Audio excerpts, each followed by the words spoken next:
Alimento matinal. Vamos ler em Romanos, capítulo 4, a partir do versículo 16. Romanos 4, versículo 16, que diz assim, a partir do 16, Romanos 4, 16. Portanto, é pela fé, para que seja segundo a graça, a fim de que a promessa seja firme a toda a posteridade, não somente a da que é da lei, mas também a que é da fé de Abraão, o qual é o pai de todos nós.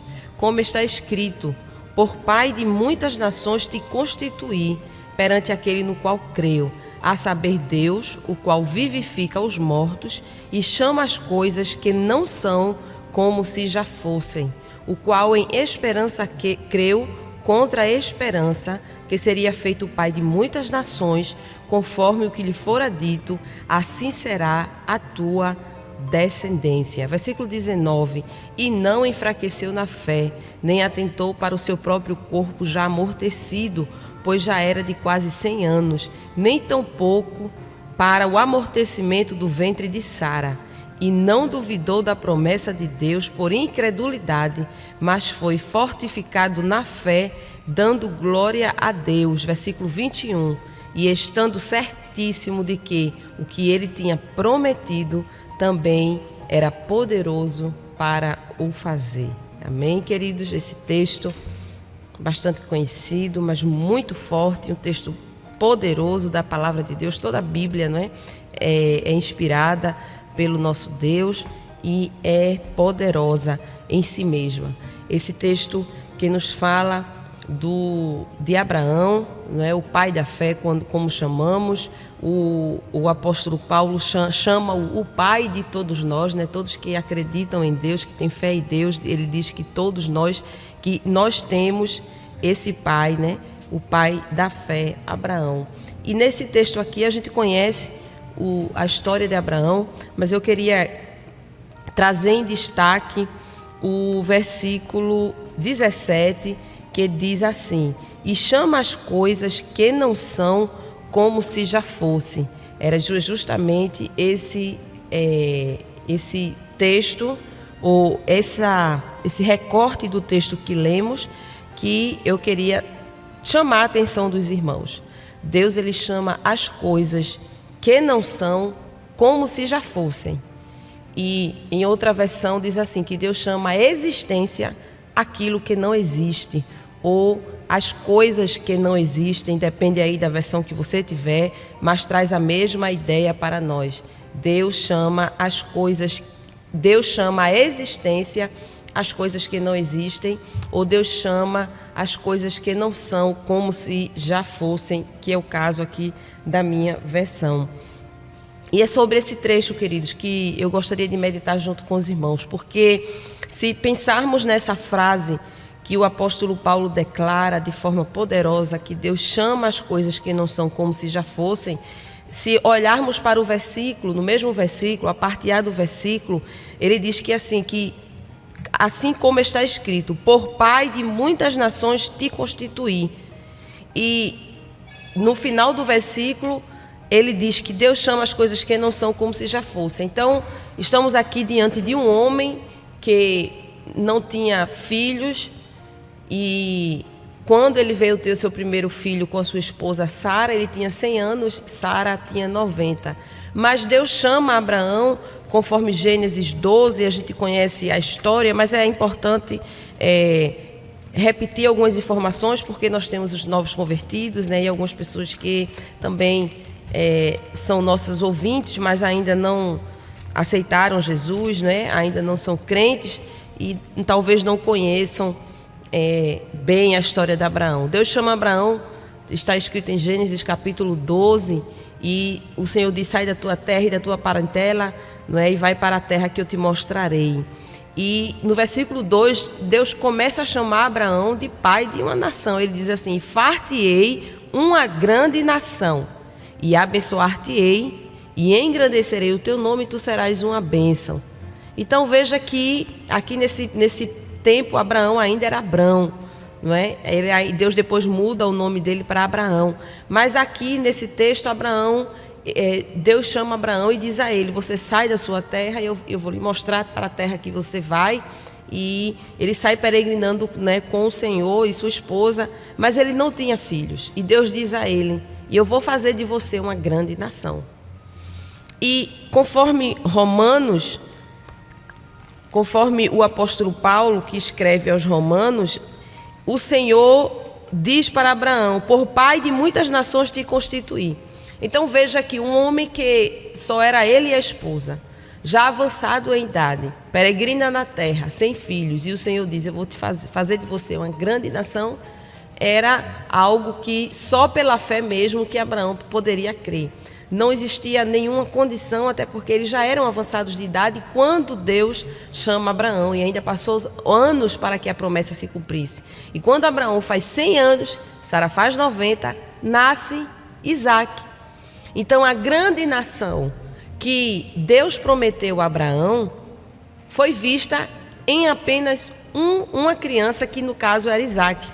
Então, quando Deus diz a Abraão: sai da tua terra e da tua parentela, em Gênesis 12, e diz: eu vou fazer de você uma grande nação, ele não tinha nenhum filho. Mas Abraão, quando ele já tem Isaque, e Sara já é avançada de idade, ele é avançado de idade, eles só veem Isaque como essa grande nação. Porém, o versículo 17 de Romanos 4, o apóstolo Paulo diz que Deus chama à existência aquilo que não existe. Ou Deus chama as coisas que não são como se já fossem. Então Deus chama Abraão pai de uma nação, enquanto Abraão nem pai era. Deus chama Abraão pai de uma nação, enquanto nenhum filho ele tinha. Deus chama Abraão pai de uma nação e pai de uma multidão, quando ele só tinha um filho. Mas como é possível, não é? Você vê que, no caso, a esposa de Abraão, que era Sara, que era estéril, e Deus diz: você vai ser pai de uma nação. A idade está passando, o tempo está passando, nem Sara engravida e nada acontece. Mas a Bíblia diz que ele creu contra a esperança. Versículo 18: o qual em esperança creu contra a esperança, que seria feito pai de muitas nações. A esperança de Sara de gerar um filho já tinha passado, porque a Bíblia diz que Sara já tinha cessado o costume das mulheres, não é? Sara já estava, o que chamamos hoje, na menopausa. Sara já tinha cessado os costumes das mulheres, não tinha o seu ventre, como a Bíblia também diz, o seu ventre era amortecido. E a Bíblia diz que Abraão não duvidou da promessa, não enfraqueceu na fé, nem atentou para o seu próprio corpo já amortecido, porque ele já era avançado de idade, nem tampouco para o amortecimento do ventre de Sara. Então veja que Abraão tinha tudo contra ele. O seu corpo, o corpo de Abraão já era velho, não existia a mesma vitalidade de um jovem casado, não é? De um rapaz jovem que se casa. É diferente, era um homem de 100 anos. Ainda que a gente entenda que nesse período os homens viviam mais, a saúde não era da forma que é hoje, não é? Era uma vida mais saudável, mas mesmo assim eram 100 anos. E a Bíblia diz que ele não atentou, ele não focou, ele não parou a sua atenção nas suas limitações físicas, nem nas limitações físicas de Sara, porque Sara já tinha o seu ventre amortecido, e é isso que o apóstolo Paulo diz, que ele não atentou nem para o amortecimento dele, nem tampouco para o amortecimento do ventre de Sara. Sara já era uma mulher, vamos dizer assim, ela já era improdutível, já tinha passado o tempo. A gente sabe, como mulheres, irmãs que estão em casa, que existe um período de fertilidade para a mulher. E quanto mais jovem, não é? Logo que casar, é mais fácil, é melhor. Chega uma certa idade que é mais difícil, ainda se consegue, mas chega um momento que já está, não é? Para a medicina é muito difícil e até impossível. Sara já estava com 90 anos, né? Quando ela tem Isaque com 90 anos. Era impossível, crer contra a esperança é crer no impossível, mas a Bíblia diz que ele não enfraqueceu e não duvidou da promessa. E o versículo 21 diz que ele estava certíssimo, ele tinha certeza de que o que ele tinha prometido, Deus tinha prometido, também era poderoso para fazer. E destacando, queridos, essa frase que Deus chama as coisas que não são como se já fossem, ou Deus chama a existência as coisas que não existem, é dizer para um homem, para um casal estéril, e dizer: olha, Abraão, vocês não têm filhos, mas eu te chamo pai de nações. E Abraão olha ao seu redor, não tem filhos. Olha para Sara velha, olha para si velho. Mas a Bíblia diz que ele creu contra a esperança. Porque a esperança humana, ela pode ser frustrada, porque vai passando os anos e a esperança vai sendo frustrada. E eu acredito que Sara vivia essa ansiedade de ser mãe, porque o Senhor tinha prometido. Tanto é que quando aqueles anjos vão visitar Abraão, e Sara está na tenda, e um anjo diz para Abraão: olha, eu vou daqui a um tempo, eu voltarei, e Sara vai ter um filho. Ela ri. Tanto é que o nome de Isaac significa riso. Ela ri porque como vai ser isso? E o anjo pergunta: haveria alguma coisa impossível, não é, para o Senhor? Porque para a esperança humana era impossível. Mas o Deus que chama a existência o que não existe, porque o ventre de Sara já era improdutível. O ventre de Sara já era seco, o ventre de Sara já era amortecido. Mas Deus trouxe vida ao ventre de Sara. Deus trouxe vitalidade. Deus rejuvenesceu o aparelho reprodutor de Sara e deu vida àqueles órgãos internos para que pudesse abrigar a promessa chamada Isaac. Isaac precisava de um ventre, e o ventre foi o ventre de Sara, não foi um ventre alugado, não foi ajeitadinho, foi o de Sara, porque a promessa era para Abraão e Sara. E eu, meditando sobre este texto, irmãos, eu estava pensando sobre Gideão. A Bíblia diz que Gideão, ele estava malhando trigo no lagar. Malhar trigo é pegar as espigas de trigo, os feixes de trigo, juntar assim alguns feixes de trigo e bater para que os grãos do trigo soltem. E isso tem que ser num lugar aberto, amplo, espaçoso, que tenha ventilação, porque a palha sai e só fica os grãos de trigo. Então o lugar de malhar trigo é na eira. Mas Gideão, por causa da opressão dos midianitas, vai malhar o trigo, que é bater o trigo para soltar os grãos, dentro do lagar, que é um lugar pequeno e apertado, lugar de pisar uvas. Tudo para que ele não fosse descoberto pelos midianitas, porque tudo que os israelitas plantavam, tudo que os israelitas semeavam, os midianitas roubavam. Chega o anjo do Senhor e diz: varão valoroso, o Senhor é contigo.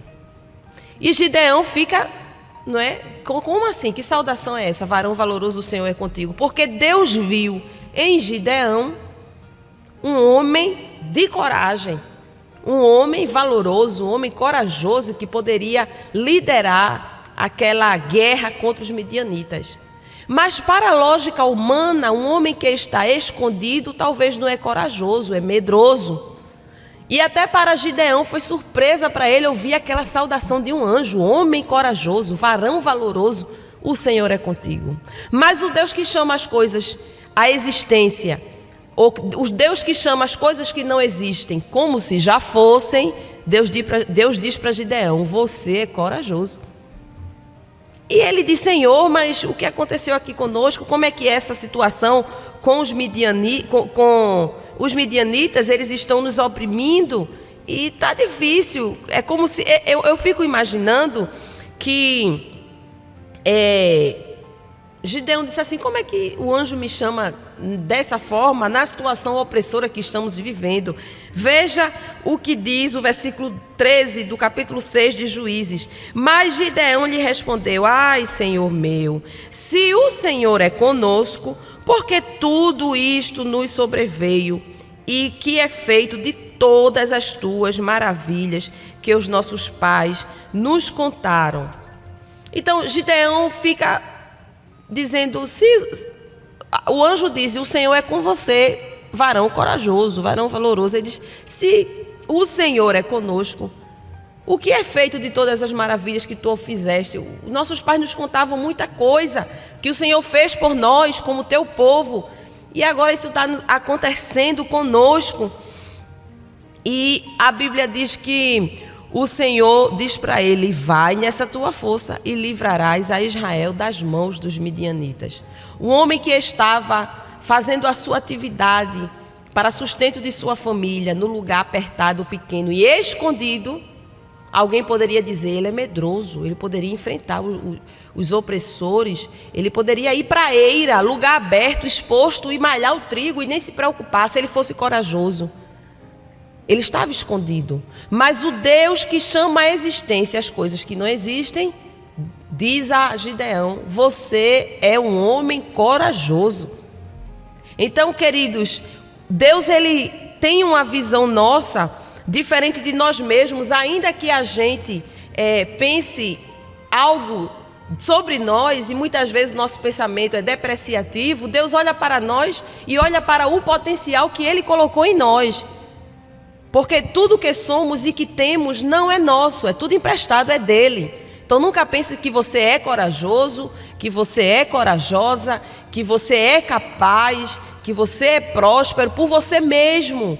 É Deus quem faz em ti o que ele quer. É Deus que chama Abraão, pai de muitas nações, sem ter filho. É Deus que chama Gideão, homem corajoso, escondido no lagar. Eu fico pensando sobre Deus chamar à existência as coisas que não existem, e inclusive penso sobre Davi, porque Davi, ele é ungido rei em Israel quando ele era ainda um garoto, e ele estava com as ovelhas do seu pai no campo. Ele não é chamado nem para aquela refeição que os filhos de Jessé apareceram diante, né, de Samuel, para que Deus escolhesse um deles para ser rei.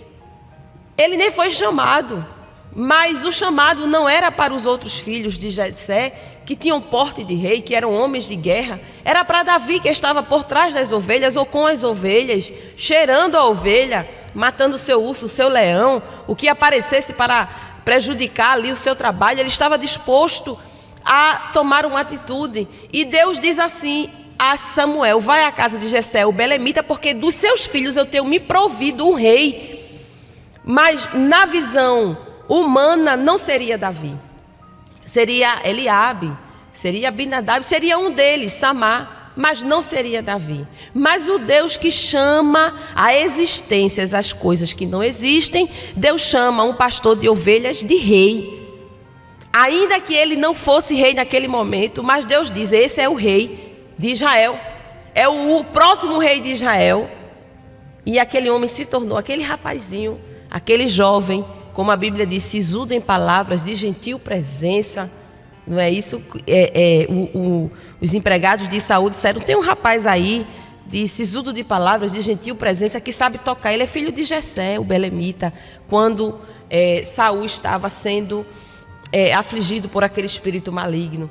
E essas características de Davi. Ele era aquele jovem discreto, mas Deus viu naquele jovem um rei.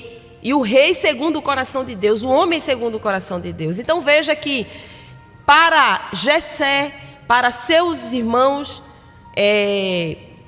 Davi era apenas um pastor de ovelhas.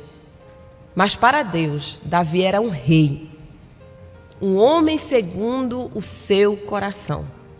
Para os seus irmãos, Davi era apenas um garoto que gostava de cantar no meio das ovelhas com a sua harpa e compor hinos. Talvez um garoto estranho para eles, porque eles eram homens de guerra do exército de Saul.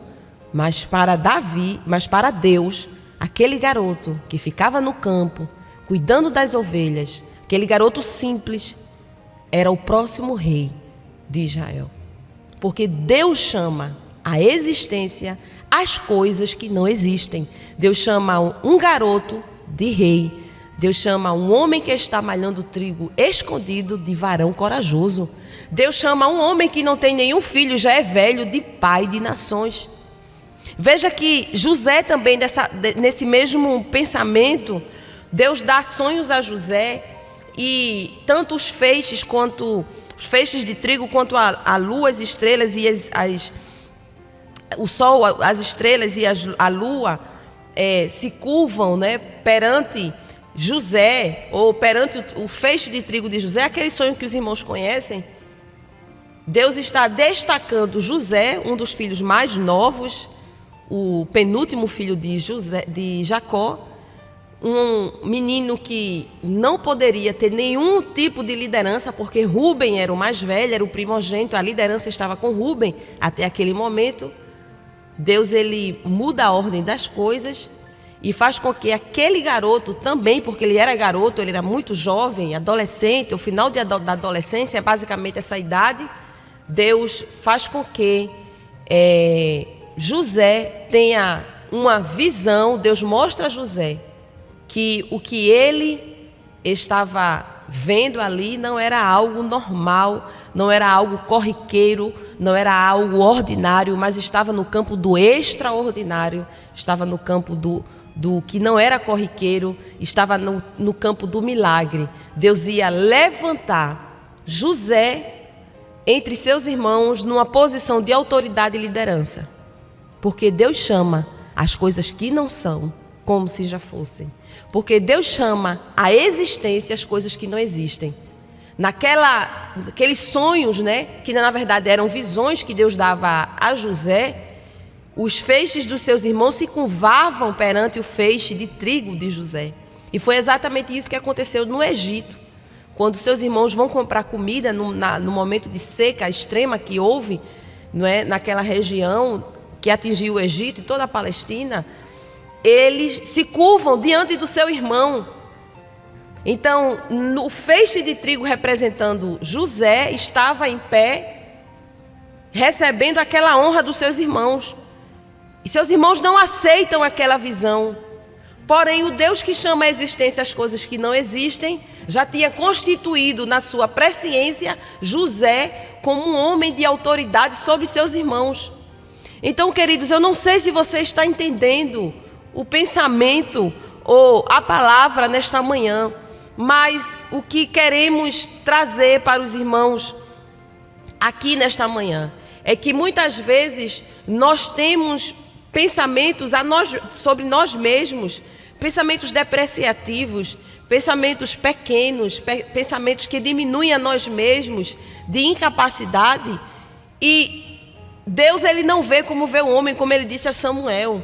Ele não vê como o homem vê. Samuel, homem de Deus, pensou que era Samá, que era Abinadab, que era Eliabe.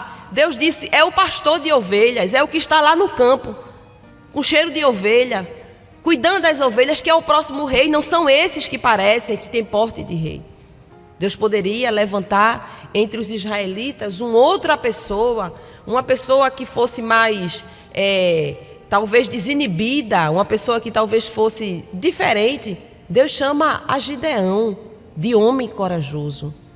Deus poderia levantar Rúben como um homem de autoridade, e dentre os filhos de Jacó, Deus levanta José, o penúltimo filho de Jacó, um dos mais novos. Deus contraria a lógica humana. Deus chama Abraão, pai de nações, um homem velho, seu corpo amortecido. Sara, que já tinha cessado o costume das mulheres. Sara, que já era velha, seu ventre era velho, mas Deus chama eles, ou melhor dizendo, Abraão, pai de nações, e Sara também, que se tornou também por ser esposa de Abraão. Então veja que quando a Bíblia nos diz lá em Romanos capítulo 4, e voltando para a leitura, eu finalizo aqui dizendo que Deus, ele fala do futuro como se o futuro já existisse, porque Deus, ele está no passado, Deus está hoje no presente, Deus está no futuro.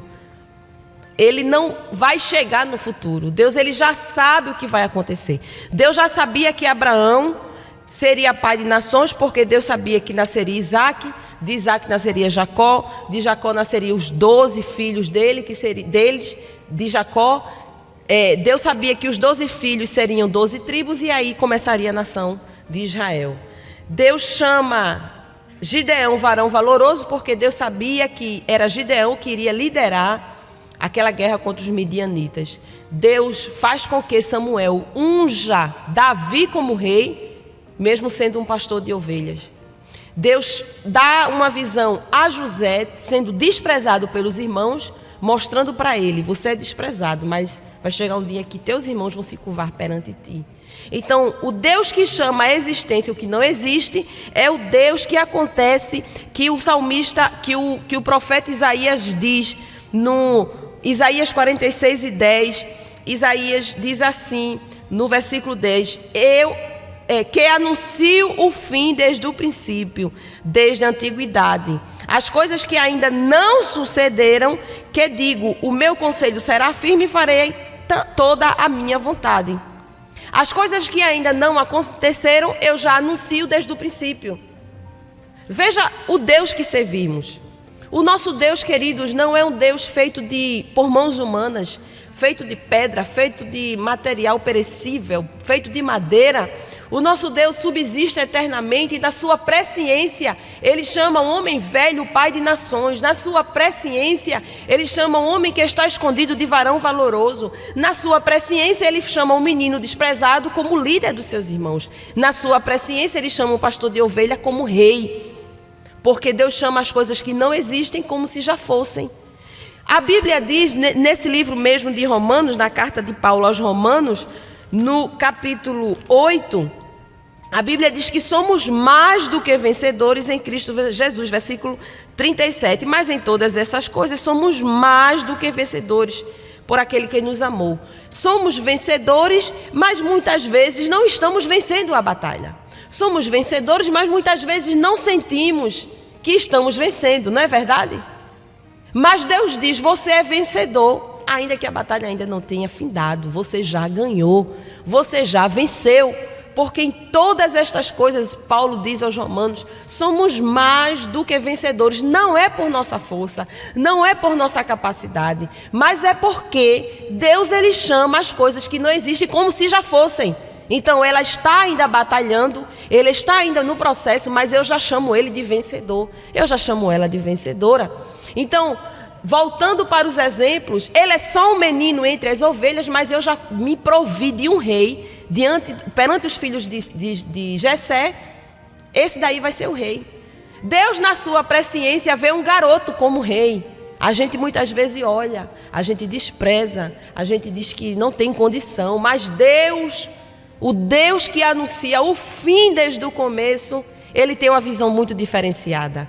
Queridos, nós estamos no presente, vivemos o nosso passado e muitas vezes esquecemos muitos detalhes da nossa vida e do nosso passado. Mas o nosso Deus esteve no passado, ou melhor dizendo, nosso Deus está no passado, está no presente e já está no seu futuro. Então, se Deus te falou algo que ainda não é realidade para você, creia no Deus de Abraão, que chama à existência as coisas que não existem. Se Deus disse você vai vencer, é porque você vai vencer. É porque Deus já está no teu futuro. Deus já estava no futuro de Abraão, vendo a nação de Israel. Abraão, no máximo, o que ele viu depois de muitos anos só foi Isaac. Mas Abraão disse: é de Isaac que eu vou fazer essa grande nação. Deus já está no futuro. Ele não vai chegar no futuro. É eu e você que vamos chegar no futuro. Mas Deus já está lá vendo a conclusão dessa história, porque Ele anuncia o fim desde o princípio. É uma ordem diferente da humana. Nós, seres humanos, começamos do começo, do princípio, e passamos pelo processo do meio para depois chegar no fim. Mas Deus inverte. Deus diz assim: eu vou anunciar o desfecho dessa história antes mesmo de você chegar lá. Eu já sei qual é o fim. Você é pai de nações. Você é varão valoroso. Você é rei em Israel. Você é governador no Egito. É assim a lógica de Deus. E aí não adianta compreender, queridos, ou tentar compreender, porque a lógica humana foge totalmente da lógica de Deus. O Deus que anuncia o fim desde o começo é o Deus que chama a existência as coisas que não existem. Para você, talvez, querida irmã que está aí assistindo ou ouvindo, você não consegue visualizar o fim dessa história. mas Deus já tem o teu futuro na palma da sua mão. Ele sabe exatamente como essa história vai finalizar. E se Ele te prometeu que o teu fim é de paz, como Jeremias 29:11 diz, o teu fim é de paz e não de mal. Eu vou dar o fim que você deseja. Se Deus prometeu, descansa teu coração. Faz como Abraão. Eu não estou dizendo que isso é fácil, mas Abraão conseguiu, os homens de Deus conseguiram. Faz como Abraão. Ele creu contra a esperança, ele não enfraqueceu na fé e ele não duvidou da promessa. Não é fácil, queridos, viver a palavra de Deus. Não é fácil colocar isso no nosso dia a dia. Mas pela fé que temos em Deus e pela fé que temos em Cristo Jesus, cremos que ainda aquilo que não existe, o fim que você espera, ele ainda não existe para você, mas para Deus ele já existe, porque Deus já está no teu futuro. O fim que você está pedindo, aguardando, a salvação do teu filho, do teu esposo, da tua esposa, a prosperidade tão esperada, a solução de um problema, o tratamento finalizado de uma doença, a cura. Eu não sei o que você está esperando, mas o fim já foi anunciado por Deus. Espera, vai chegar. Confia, crê contra toda a esperança. A esperança humana talvez para você já acabou. Abraão creu contra a esperança. Ele não enfraqueceu na fé. E ele chegou aonde Deus queria que ele chegasse. Deus deu o filho a Abraão. Deus deu vitória a Gideão. Deus constituiu Davi rei em Israel. E Deus levantou José entre seus irmãos. Deus é fiel. Ele não mente. Ele não é um homem para que minta, nem filho do homem para que se arrepende. Confia nas promessas do Senhor. Descansa nele. Porque ele já chamou a existência. Ele já chamou o futuro para o presente. Disse, eu vou fazer assim. Porque Deus chama as coisas que não são como se já fossem. E Ele nos promete na sua palavra, você é mais do que vencedor por aquele que nos amou. Em todas essas coisas somos mais do que vencedores por aquele que nos amou. Em todas as tribulações, Deus nos fará mais que vencedores por intermédio de Cristo Jesus. Não é a sua força, não é o seu corpo. E às vezes você pode até dizer, mas eu estou ficando velho, eu estou ficando velha e não vejo isso. Abraão, a Bíblia diz, não atentou para o seu corpo amortecido, nem atentou para o amortecimento do ventre de Sara. Mas ele creu contra a esperança. Nessa tarde eu te convido a permitir que o Espírito Santo avive a tua fé, a permitir que o Espírito Santo faça nascer esperança espiritual, não é esperança humana, porque Abraão ele creu contra a esperança humana, mas em Deus a esperança dele estava firme. Crê contra a esperança, permanece firme, não desista da promessa, porque Deus chama as coisas que não são como se já fossem, e Deus anuncia o fim desde o começo. O teu fim será de paz, o teu fim será de bênção. Deus dará o fim que você deseja. Que Deus te abençoe, em nome de Jesus.